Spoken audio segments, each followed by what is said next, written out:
자, 해축 첫 번째 경기. 이제 세비야 대 이제 셀타비고. 자, 세비야 같은 경우에는 주전 포워드 1명, 그리고 수비수는 지금 무려 3명이 좀 결장 중입니다. 그래서 현재 좀 수비에서의 좀 전력 누수가 상당히 큰 좀 세비야라고 볼 수가 있고, 그리고 원정팀 이제 셀타비고 같은 경우에는 주전 수비수 1명이 결장 중이에요. 자, 세비야는 현재 3연패 중으로 좀 하락세를 타고 있고, 그리고 이제 3경기 연속 좀 무득점 중으로 골 가뭄에도 이제 시달리고 있습니다. 자, 그러면서 이제 연패와 이제 골 가뭄을 지금 겪으면서 이제 최근 페이스가 많이 떨어진 그런 좀 세비야라고 볼 수가 있고, 자, 그리고 이제 셀타비고 같은 경우에는 지금 리그에서는 4경기 연속 무패행진 중으로 이제 좋은 흐름을 좀 이어가고 있고, 이제 직전 경기에서는 발렌시아 상대로 홈에서 압도적인 퍼포먼스를 좀 보이면서 이제 4대1 좀 대승을 좀 거뒀습니다. 그만큼 확실히 양 팀의 좀 최근 행보는 많이 좀 상반되는 만큼 셀타비고가 굉장히 좀 좋은 행보를 좀 보이고 있다. 이렇게도 지금 볼 수가 있네요. 자, 경기 흐름을 봤을 때 전반적으로 두 팀 다 압박을 강하게 좀 가져가면서 이제 경기를 좀 풀어가기 때문에 이번 경기 역시 좀 양 팀의 압박 강도가 이제 어느 정도 좀 높을 수가 있습니다. 그렇죠. 그리고 이제 그렇게 이제 흘러가게 된다고 하면은 이번 경기는 좀 볼 탈취 후 이제 속공으로 좀 전환되어 이제 트랜지션한 쪽 공격이 좀 자주 나올 수가 있다. 이렇게도 이제 볼 수가 있고, 그리고 이제 이 경기는 좀 가면 갈수록 좀 서서히 좀 템포가 좀 빨라질 수 있는 경기로도 이제 이어질 수 있다. 이렇게도 말씀드려 봅니다.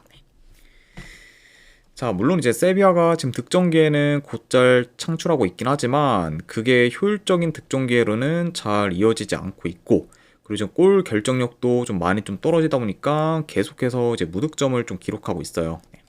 그만큼 좀 유효슈팅은 어느 정도 좀 잘 만들고 있지만 그게 이제 효율적인 득점기회로는 이어지지 못하고 있고, 그러다 보니까 굉장히 좀 영향가 없는 좀 공격이 좀 지속되면서 이제 무득점에 좀 허덕이고 있다. 이렇게 이제 말씀드려 봅니다. 자, 그리고 이제 이런 뭐 세비야와 달리 이제 셀타비고 같은 경우에는 뭐 비교적 지금 공격 퀄리티가 좀 좋으면서 이제 효율적인 공격을 잘 구사하고 있기 때문에 이런 셀타비고가 저는 공격에서 더 좋은 퍼포먼스를 좀 보일 수 있지 않을까 싶어요.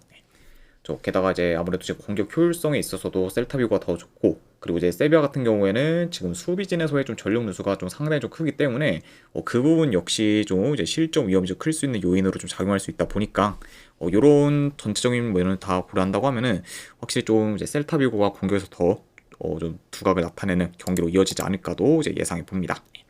그렇죠.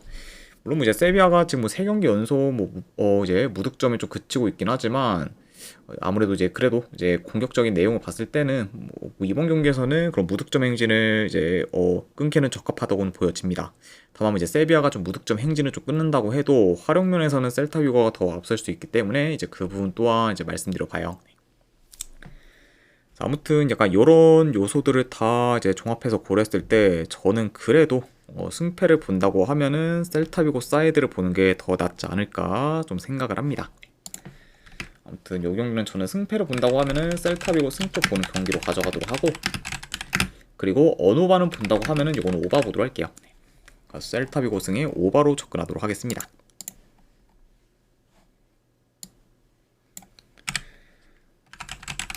자, 그 다음에 이제 제노아 대 이제 칼리아리. 자, 제노아 같은 경우에는 최근 라인업과 비교했을 때 좀 큰 결장전은 없습니다.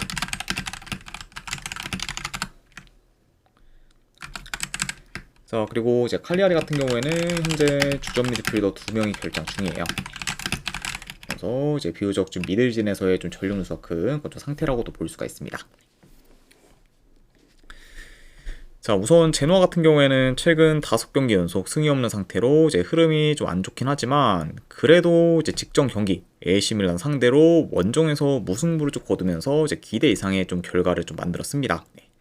자, 심지어 이제 직전 뭐 AC 밀란전을 봤을 때 이제 제노아가 후반 추가 시간 막판에 이제 PK를 좀 실축하지만 않았으면은 이겼을 정도로 오히려 이제 제노아 입장에서는 무승부로 좀 끝난 게 좀 아쉬웠던 경기였을 만큼 굉장히 직전 경기에서는 굉장히 좋은 그래도 활약을 좀 선보였다. 이렇게도 좀 평가할 수 있을 것 같습니다. 네. 그리고 이제 직전 경기 AC 밀란 상대로 이제 거의 좀 이길 뻔을 했을 정도로 어느 정도 좀 제노아의 좀 페이스가 그래도 올라올 만한 그런 좀 그렇게 이제 올라올 만한 좀 분기점이 좀 될 만한 좀 경기지 않을까 좀 생각을 해봐요. 아무튼 뭐 이제 무승부를 좀 거뒀긴 했지만 나름 좀 기대 이상의 활약을 보였던 좀 직전 경기에 좀 제노아라고 볼 수가 있고, 자 그리고 원정팀 칼리아리 같은 경우에는 이제 최근에 AC 밀란 상대로 홈에서 패배하며 이제 흐름이 끊겼지만 그래도 이후에 이제 크레모네 상대로 원정에서 무승부를 좀 거뒀고, 이제 그 경기에서는 나름 좀 좋은 경기 내용을 좀 보이면서 이제 어느 정도 이제 흐름을 좀 살렸습니다. 그래서 이제 양 팀 다 이제 직전 경기를 좀 통해서 어느 정도 이제 페이스를 좀 끌어올릴 만한 좀 기미를 좀 보였다, 이렇게도 이제 말씀드려 봐요. 자 일단 뭐 전반적으로 제노아 같은 경우에는 측면 위주로 좀 파고들어 이제 공격을 좀 전개할 것으로 보고, 그리고 이제 칼리아리 같은 경우에는 역습이나 좀 침투 플레이를 좀 통해서 이제 직선적인 공격 전개 위주로 공격을 풀어갈 것으로 봅니다. 자 그러다 보니까 이제 이번 경기는 양 팀이 좀 공격을 좀 풀어가는 방식에 있어서는 굉장히 상반될 수가 있다, 이렇게도 이제 말씀드려 봐요. 자 다만 근데 이제 칼리아리 같은 경우에는 현재 폴로른쇼 그리고 이제 데이올라와 같이 중원의 주축이 되는 선수들이 좀 다 빠졌다 보니까 이제 중원이 지금 보다 더 약한 상태라고 볼 수가 있어요. 예. 그리고 이제 그런 상태에서 이제 칼리아리가 이제 확실히 중원이 좀 흔들릴 만한 그런 부분이 좀 크다고 볼 수 있고, 그러다 보면은 제노아가 이제 중원 싸움에서 오히려 점의 주도권을 좀 가질 수 있지 않을까 싶습니다. 자 그리고 이제 이번 시즌 뭐 칼리아리 같은 경우에는 중원이 좀 흔들리는 경우에는 대체로 경기력이 좀 저조한 경우가 좀 많았기 때문에 그런 부분도 좀 충분히 염두에 둘 만한 경기라고도 이제 말씀드려 봐요. 자 그래서 일단 뭐 두 팀이 최근 맞붙었을 때 3경기 연속 이제 무승부를 좀 거뒀을 정도로 이제 좀처럼 승부가 좀 안 나긴 했지만, 그래도 이번에는 제노아가 저는 좀 좋은 결과를 좀 만들면서 양 팀의 그런 좀 맞대결에서의 좀 승부가 이번에는 그래도 좀 갈리는 방향으로 좀 흘러가지 않을까 한번 좀 예상을 해봅니다. 자 그래서 저는 이런 점을 고렸을 때 그래도 승패를 본다고 하면은 이거는 제노아 사이드 보는 경기로 가져가도록 할게요. 제노아 승 쪽 보는 경기. 근데 어느 하나 본다고 하면은 이것도 오버 보도록 하겠습니다. 그리고 이 경기를 뭐 지금 언더를 좀 가져갈 만한 메리트가 있는 경기는 아니라고 봐서 이거는 오버까지 보는 경기로 이제 보도록 할게요.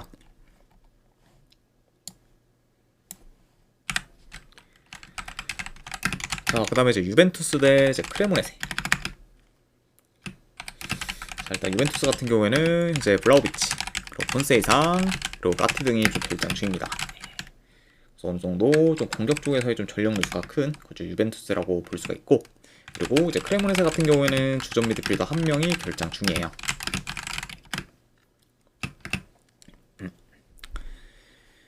자, 유벤투스는 현재 6경기 연속 이제 무패 행진을 좀 이어가고 있고, 그리고 그중 5경기에서 승리를 하면서 나름 좀 좋은 성적을 좀 거두고 있습니다. 자, 게다가 이제 직전 경기에서는 사솔로 상대로 원정에서 좀 3대0 좀 대승을 좀 거두면서 좀 생각 이상으로 좀 폭발적인 득점력을 원정에서 보였던 거죠 유벤투스라고도 볼 수가 있습니다. 자 그리고 이제 크레모네스 같은 경우에는 최근 5경기 기준 2무 3패로 좀처럼 승리를 좀 거두지 못하면서 이제 저조한 성적을 좀 거두고 있어요. 그리고 이제 당장 이제 직전 경기에서 뭐 칼리아리 상대로 2골을 좀 넣으면서 긴 무득점 행진을 좀 끊긴 했지만, 이제 경기 내용에서는 칼리아리 상대로 홈에서 밀렸을 정도로 저조한 모습을 좀 보였습니다. 자 아무튼 이렇게 양 팀의 좀 최근 상황에 대해서 한번 전달해 드려봤네요. 자, 이 경기도 내 경기 이름을 좀 봤을 때 일단은 유벤투스의 좀 주도하에 다소 느린 템포로 경기가 흘러갈 것으로 보고, 이제 유벤투스는 주로 이제 측면 전개 및 이제 하프 스페이스 침투를 통해 이제 공격을 좀 전개하는 반면, 이제 크레모네스 같은 경우에는 아무래도 좀 수비 라인을 좀 내려서 버티다가 이제 유벤투스의 공격을 맞받아치는 식으로 이제 경기를 좀 풀어갈 수가 있습니다. 자 게다가 이제 최근 유벤투스의 그런 좀 공격 전개가 좀 대체로 좋다는 점을 좀 고려한다고 하면은 확실히 좀 크레모네세가 무리하게 좀 라인을 올리기는 많이 좀 부적합한 경기라고 좀 보여져요. 그렇죠. 그러니까 아무래도 이번 경기는 크레모네세가 좀 라인을 좀 내려서 좀 수비적으로 플레이할 가능성이 더 높아 보이는 경기다라고도 말씀드려 봅니다. 자 물론 이제 이번 시즌 크레모네세가 버티는 힘이 나름 좋긴 합니다.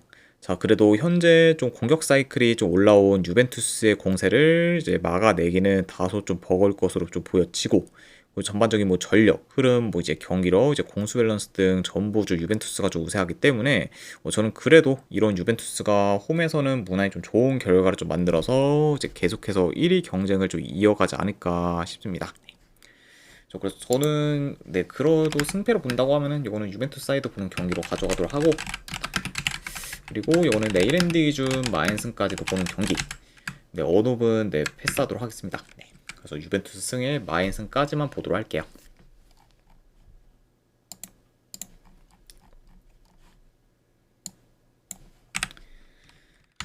자, 그 다음에 이제 파리 생제르맹 대 이제 파리 FC. 자, 이제 파리 더비인데 이어 이제 이 경기는 프랑스 FA컵 32강전 경기입니다.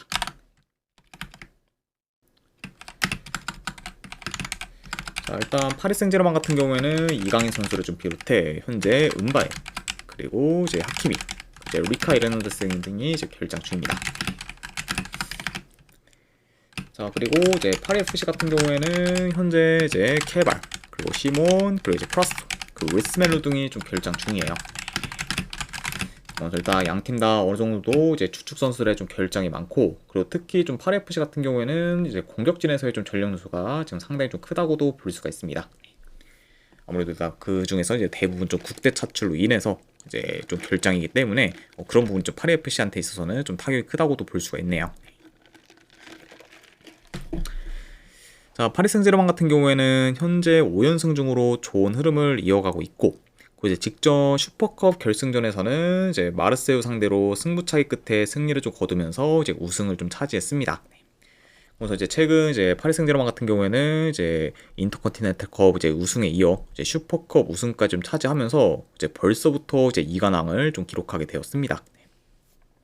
그럼 이제 확실히 이제 좀 유강 기운을 좀 계속해서 뽐내고 있는 좀 파리 생제르맹이라고 볼 수가 있고, 자, 그리고 원정팀 파리 FC 같은 경우에는 마지막으로 좀 치룬 경기가 이제 일주일 전쯤에 이제 파리 생제르맹과 같이 치룬 이제 리그 경기였습니다. 그리고 이제 그 경기에서 비록 이제 파리 FC가 좀 지긴 했지만 그래도 1점 차로 좀 지면서 나름 좀 저력 있는 모습을 좀 보였어요. 그리고 이제 그런 좀 직접 파리 생제르맹과의 좀 경기를 좀 더 말씀드리면은, 일단은 이제 그 경기가 뭐 파리 생제르맹 좀 홈이기도 하고, 그리고 이제 파리 FC의 주축 코어들 다수가 좀 빠져서 상황이 안 좋았음에도 불구하고 이제 1점 차로 좀 지면서 나름 좀 파리 FC가 좀 선전했습니다. 물론 뭐 이제 그 경기에서는 뭐 파리 생제르맹이 이제 2대1 스코어를 만든 이후에는 좀 생각보다는 뭐 공격을 좀 적극적으로 좀 나서지 않으면서 그렇게 좀 어느 정도 좀 힘을 좀 빼는 모습을 좀 보였긴 했는데, 그걸 감안해도 나름 좀 이제 1점 차로 진 거는 파리 FC한테 있어서는 굉장히 좀 선방한 결과였다고도 볼 수가 있네요. 자, 물론 이제 이번에도 지난 맞대결과 마찬가지로 이제 시몬, 이제 크라소, 이제 케발과 같이 이제 공격에서 주축이 되는 선수들이 좀 죄다 결장하는 그런 좀 파리 FC이기 때문에 약간 이런 점을 고려한다고 하면은 여전히 좀 파리 FC의 여건이 좀 안 좋다고는 볼 수가 있습니다. 자, 하지만 근데 뭐 파리 FC뿐만 아니라 이제 뭐 파리 생제르맹 역시 이제 3, 4일 전에 쿠웨이트에서 슈퍼컵 경기를 좀 치르고 왔기 때문에 지금 주전 선수들의 좀 피로 누적이 굉장히 좀 클 수가 있고, 이제 이런 점과 좀 더불어 이제 이후에 이제 파리 생제르맹 같은 경우에는 리그와 챔스 일정까지 좀 계속해서 지금 있기 때문에 확실히 좀 최근 경기들 중에서는 이제 이번 경기가 가장 좀 중요도가 이제 좀 낮을 수 있다 보니까 되려 이제 파리 생제르맹이 좀 로테이션 위주로 좀 기용할 가능성이 더 높아 보인다. 이렇게도 이제 말씀드려 봅니다. 아이고, KBI님 반갑습니다. 그렇죠. 아무래도 네. 그리고 이제 파리 생제르맹 같은 경우에는 심지어 그 이제 3, 4일 전에 슈퍼컵 결승전을 좀 치른 것도 이제 프랑스에서 치른 게 아니라 이제 쿠웨이트까지 가서 좀 경기를 좀 치렀기 때문에 그만큼 약간 좀 이동 거리에 따른 피로 누적도 이제 클 수 있다고 볼 수 있어요. 그래서 이런 점을 고려한다고 하면은 이제 파리 생제르맹이 좀 로테이션 위주로 좀 기용할 가능성이 좀 크고, 다르게 말하면은 이제 양 팀이 좀 일주일 전쯤에 맞붙었을 때보다 이제 더 약한 라인업을 좀 기용할 가능성이 높은 그런 파리 생제르맹이라고도 볼 수가 있습니다. 그래서 저는 뭐 이런 점들을 좀 고려했을 때 뭐 현재로서 좀 파리 생제르맹의 좀 라인업 변수가 좀 크다는 점을 좀 고려하면은 생각보다는 뭐 파리 생제르맹이 이제 무난히 좀 이긴다 이렇게 좀 장담하기는 좀 어렵다 보니까 차라리 이거는 파리 생제르맹 승을 보기보다는 파리 FC 3.5 플랜으로 접근하는 게 이제 훨씬 더 낫지 않을까 저는 좀 생각을 합니다. 네. 그래서 이런 점을 좀 고려했을 때 저는 이 경기는 승패 본다고 하면은 파리 FC 3.5 프랜스 쪽으로 접근하도록 할게요. 네, 본다고 하면은. 그래서 파리 FC 이제 3.5 프랜스 쪽 보는 경기. 네, 그리고 3.5 기준으로 본다고 하면은 이거는 언더 보도록 하겠습니다. 자, 아무튼 네, 이렇게까지 해서 이제 오늘 해외 축구에 대한 분석 전부 다 마무리가 좀 되었습니다. 자, 어느 정도 분석이 좀 괜찮다 생각되시는 분들은 추천이랑 질차 한 번씩 눌러주시면 감사드리고, 자, 그리고 궁금하신 사항 있으시면은 이제 채팅으로 질문 주시면은 바로 답변해 드리도록 할게요. 자, 아무튼 오늘도 끝까지 분석 방송 봐주신 분들 대단히 감사드립니다. 네, 감사합니다.